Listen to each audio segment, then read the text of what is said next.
Dear God, why didn't you save the school children at Moses Lake, Washington, Bethel, Alaska, Pearl, Mississippi, West Paducah, Kentucky, Stamp, Arkansas, Jonesboro, Arkansas, Edinburgh, Pennsylvania, Fayetteville, Tennessee, Springfield, Oregon, Richmond, Virginia, Littleton, Colorado, Tabor, Alberta, Canada, Conyers, Georgia, Deming, New Mexico, Fort Gibson, Oklahoma, Santee, California, El Cajon, California, Blacksburg, Virginia.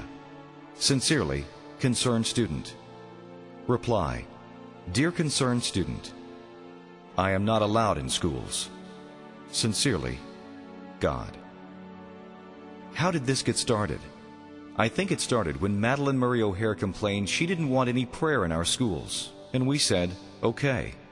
Then someone said you better not read the Bible in school. The Bible says, thou shalt not kill, thou shalt not steal, and love your neighbor as yourself. And we said, okay.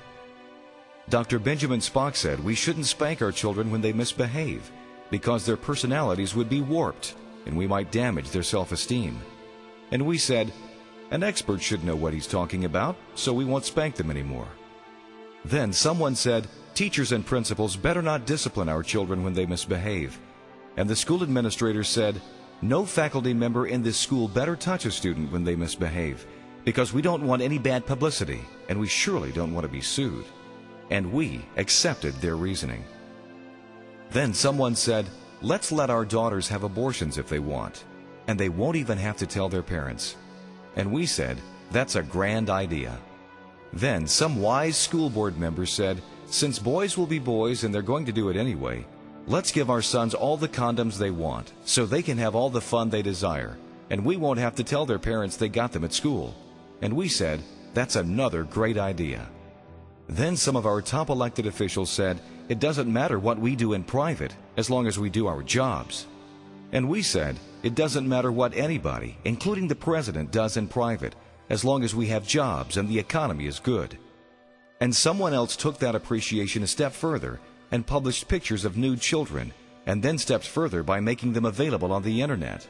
And we said, everyone's entitled to free speech. And the entertainment industry said, let's make TV shows and movies that promote profanity, violence, and illicit sex.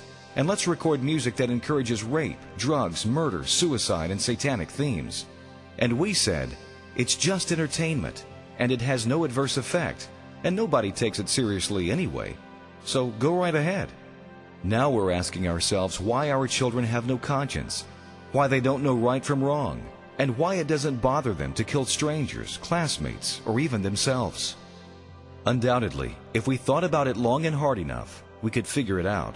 Surely it has a great deal to do with we reap what we sow.